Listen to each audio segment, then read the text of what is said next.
Bismillahirrahmanirrahim. Dear students, Assalamu alaikum. Hope you all are doing well. I am Sumaira Nazir from Bahria College Majid EAB 2. I prepared a video lessons for the students of grade 8. This video is about relations and function, which is chapter 7 of your textbook. First of all, I would like to explain relation and functions. Relations and functions is one of the most important topics in algebra. Relations and function, these are the two different words having different meanings mathematically. You might get confused about their difference. Before we go deeper, let's understand the difference between both with a simple example. Let's take an example of order pair representing as input and output. Students, relation shows the relationship between input and output, whereas a function is a relation which derives one output for each given input. You can understand well relation and function by this diagram. All functions are relations, but not all relations are functions. Now I would like to explain these both terms separately. What is a function? A function is a relation which describes that there should be only one output for each input, or we can say that a special kind of relation, for example of order pair, which follow a rule. For example, every x value should be associated to only one y value is called a function. Now, what is a relation? In mathematics, a relation is a set of inputs and outputs that are related in some way. When each input in a relation has exactly one output, the relation is said to be a function. To determine if a relation is a function, we make sure that no input has more than one output. I would like to share the examples of relations in our daily life. Sometimes we use the word is brother of, is uncle of. Basically, these words representing the relationships. In mathematics, examples of relations are is less than, is perpendicular to. Sometimes we use the word is equal to. So these types of words in mathematics shows the relationships. In fact, some mathematicians have described mathematics as the study of relations. Dear students, how we can represent the relations? This diagram elaborates this concept well, inshallah. In first diagram, you can see we can show the relations in table in which we have two columns. First column x representing the values of x and second column y representing the values of y. So every x has a combination with y.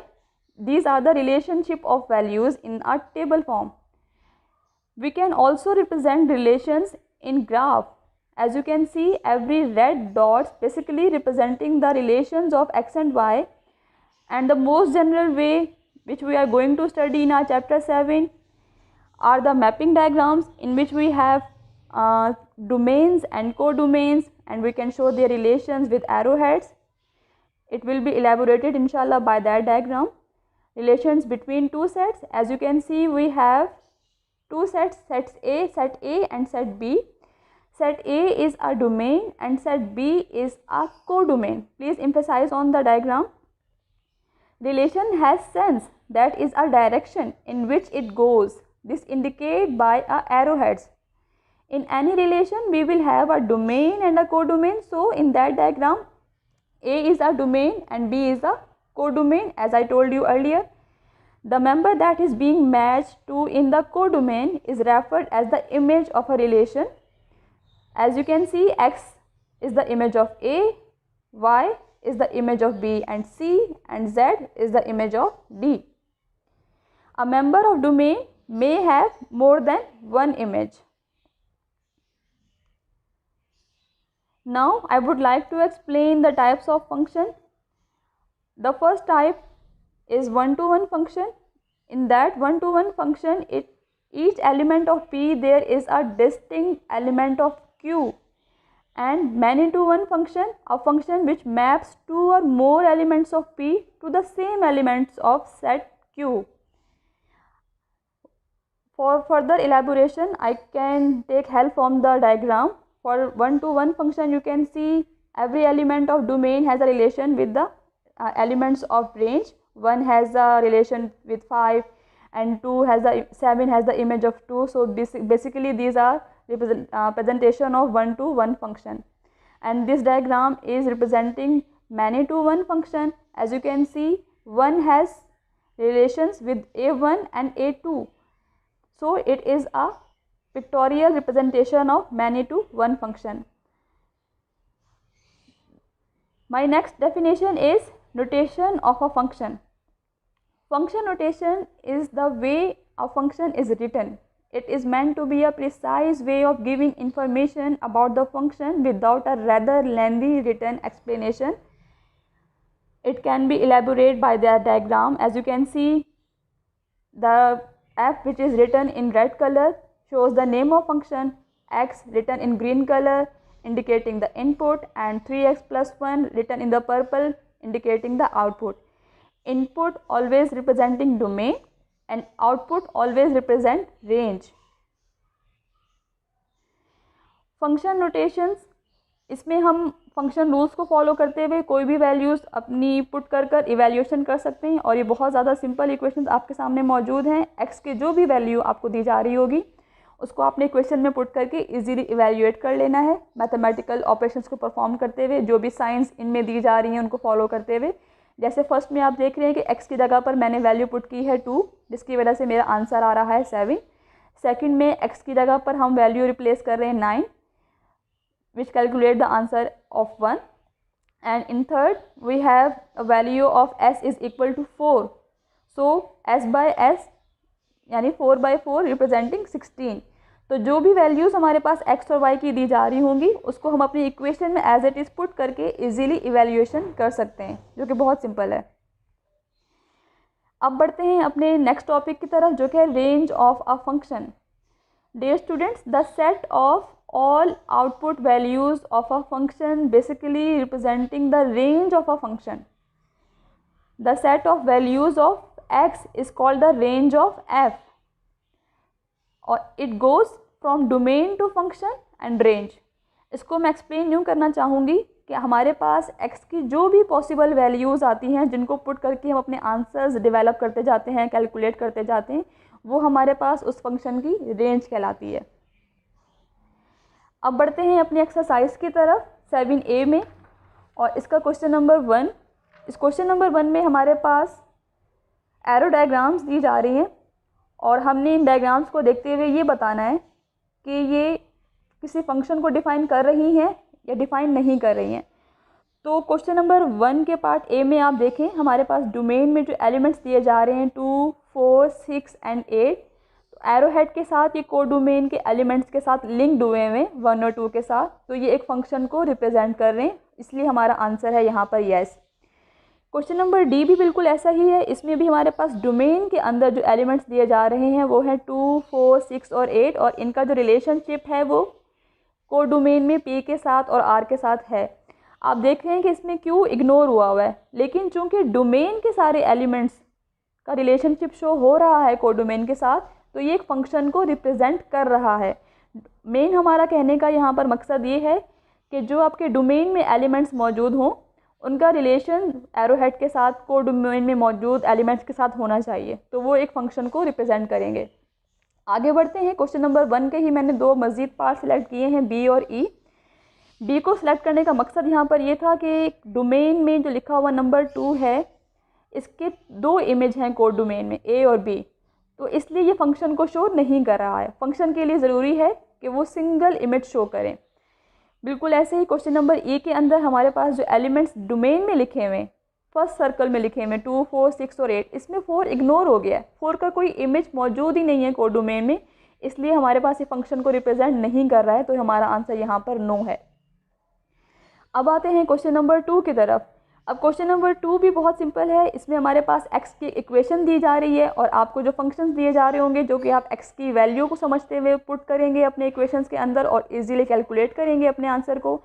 आप सबसे पहले नीचे first column में ध्यान दें कि function of x के लिए हमारे पास इक्वेशन मौजूद है 6x - 4। तो यहाँ पर मैंने x की वैल्यू पुट की है 2, जिससे मेरा आंसर क्या आ रहा है 8। सेकंड में इक्वेशन की तरफ जब जा रही हूँ तो मैंने x की वैल्यू चेंज की है। x की वैल्यू मैंने क्या पुट कर दी है -4। तो x की वैल्यू -4 करने से मेरा जो फंक्शन है उसका आंसर क्या आ रहा है -28। और नेक्स्ट में मेरे पास x की वैल्यू 1/3 है और 1/3 को प्लेस करने से मेरा आंसर चेंज हो गया है जो कि है -2। तो जो भी हमारे पास x की वैल्यूज़ होंगी उसको सिंपली आप इक्वेशंस में प्लेस करेंगे और अपने क्वेश्चंस को इवेल्युएट करेंगे। अब बढ़ते हैं क्वेश्चन नंबर 3 की तरफ। इसमें भी मैंने first part and fourth part select किए हैं आपको समझाने के लिए यहाँ पर। और एक इक्वेशन मेरे पास दी जा रही है जो है 5 - 2x। तो फर्स्ट में हम लोग x की वैल्यू 1 ले रहे हैं। बहुत सिंपल है ये, आपने x की जगह पर 1 पुट किया, 5 में से माइनस किया 2, हमारा आंसर आ रहा है 3। 4 के अंदर मेरे पास x के 2 वैल्यूज़ दी जा रही हैं, मतलब फंक्शन ऑफ x वो 2 हैं। एक दफ़ा है +3 और एक है -3। तो +3 और -3 दोनों को साइमल्टेनियसली आपने पुट करना है अपनी क्वेश्चन के अंदर। आप देख रहे हैं अपने डायग्राम के अंदर, यहाँ क्वेश्चन के अंदर, कि पहले मैंने x की जगह पर 3 पुट किया तो मेरा आंसर इक्वेशन का आ रहा है -1। और फिर सेम इक्वेशन में मैंने x की वैल्यू पुट की है -3 तो मेरा आंसर आ रहा है 11। और एट द लास्ट मैंने अपनी इन दोनों इक्वेशंस के आंसर्स को कंपाइल किया है f3 + -3 के साथ फंक्शन ऑफ 3 को। तो इसमें -1 + 11 से मैंने अपना आंसर कंप्यूट कर लिया है जो कि है 10। तो बहुत सिंपल है ये क्वेश्चन। क्वेश्चन नंबर 4 आपका टास्क है, क्योंकि ये बहुत सिमिलर है क्वेश्चन नंबर 3 के साथ। So question 4 is similar with question 3, so you have to do it by yourself accordingly. Now proceed toward the question number 5.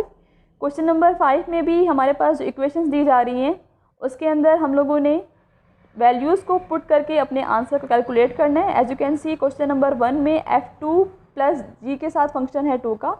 तो हमने 2 की वैल्यू 2 को रिप्लेस किया है x की जगह पर, और सेकंड में हमने g के साथ जो फंक्शन दिया जा रहा है, जो फंक्शन नोटेशन हमारे साथ मौजूद है, उसमें हमने उसकी वैल्यू पुट की है। तो दोनों के हमारे आंसर आ गए हैं 4 एंड -1/2। इनके आंसर्स कैलकुलेट करना बहुत आसान है। जस्ट आपने अपनी वैल्यूज़ को रिप्लेस करना है इक्वेशन में। जहाँ जहाँ x दिया जा रहा होगा वहाँ पर x की वैल्यू आप प्लेस करेंगे और मैथमेटिकल ऑपरेशंस परफॉर्म करके इजीली कैलकुलेट करेंगे अपना आंसर। अब आगे बढ़ते हैं क्वेश्चन नंबर 6 की तरफ। इस क्वेश्चन नंबर 6 में इक्वेशन है हमारे पास 5x - 9। तो 5x - 9 में हम लोगों ने क्या किया कि आपने x की वैल्यू कैलकुलेट करनी है। तो फंक्शन ऑफ x इन्होंने हमें दिया हुआ है = 2x। तो हमने अपनी इक्वेशन पुट की है 5x - 9 = 2x। स्टूडेंट्स, आप बेहतरीन तौर पर जानते हैं कि इक्वल की साइन के लेफ़्ट टू राइट जब हम नंबर्स को मूव करवाते हैं तो उनकी मैथमेटिकल प्रॉपर्टी भी चेंज हो जाती है। जो पॉजिटिव होते हैं वो राइट साइड पे जा रहे हैं तो नेगेटिव हो जाएंगे, और जो प्लस हो रहे हैं मतलब वो माइनस हो जाएंगे, मल्टीप्लाई वाले वहाँ डिवाइड हो जाएंगे। तो आपने वही मैथमेटिकल ऑपरेशंस परफॉर्म करते हुए यहाँ पर अपना आंसर कैलकुलेट कर लिया है, जो कि हमारे पास रिप्रेजेंट कर रहा है वैल्यू ऑफ x को, जो कि 3 है। अब बढ़ते हैं क्वेश्चन नंबर 7 की तरफ। क्वेश्चन नंबर 7 में हमारे पास मैंने यहाँ पे क्वेश्चन नंबर 2 सिलेक्ट किया है, और आप देख रहे हैं कि इसमें इक्वल की साइन मौजूद है। तो जब भी इस तरह के हमारे पास क्वेश्चंस होते हैं जिसमें इक्वल की साइन मौजूद हो तो हम उसकी लेफ्ट हैंड साइड और राइट हैंड साइड दोनों पे काम करते हैं और फिर वेरीफाई करते हैं कि हमारा आंसर दोनों साइड का इक्वल आ रहा है या नहीं आ रहा है। तो यहाँ पर वेरीफाई करने के बाद जो मेरा आंसर है वो एक साइड का 4 आ रहा है और सेकंड साइड का 13 आ रहा है। तो this both terms are not equal, so our answer is false. Now proceed toward the question number 8। Question number 8 में भी हमारे पास आपने ट्रू और फॉल्स चेक करना है वेरीफाई करते हुए, अपनी वैल्यूज़ को पुट करते हुए। यहाँ पर जो इक्वेशंस दी जा रही हैं वो 3/4x + 1/2 है, और सेकंड इक्वेशन में 1/1/2 - 2/3x दिया जा रहा है। तो आपने g3 और g-6 की वैल्यू पुट करते हुए इसको देखना है। Find the value of x by putting 2 and 3 simultaneously by previous methods and analyse both sides are equal और नॉट। तो वेरिफिकेशन आप करेंगे अपनी दोनों साइड्स के अंदर जस्ट वैल्यूज़ को पुट करके। फर्दर अपनी असिस्टेंस के लिए आप अपने प्रैक्टिस नाउ की एक्सरसाइज को सॉल्व करें। बुक्स आप सबके पास मौजूद होंगी। जितना ज़्यादा आप प्रैक्टिस करेंगे अपने क्वेश्चंस की, इंशाल्लाह उतना आप अपने कॉन्सेप्ट्स को डेवलप करेंगे। और तमाम एक्सरसाइज के क्वेश्चंस प्रेजेंटेशन में पॉसिबल नहीं है सॉल्व करवाना, तो स्पेसिफिक क्वेश्चंस मैंने यहाँ स्लाइड्स में शो कर दिए हैं, और रिमेनिंग क्वेश्चंस को आपने ख़ुद अपनी कॉपीज़ पे सॉल्व करना है, कॉपी डाउन करना है। At last, I would like to assign you home assignment.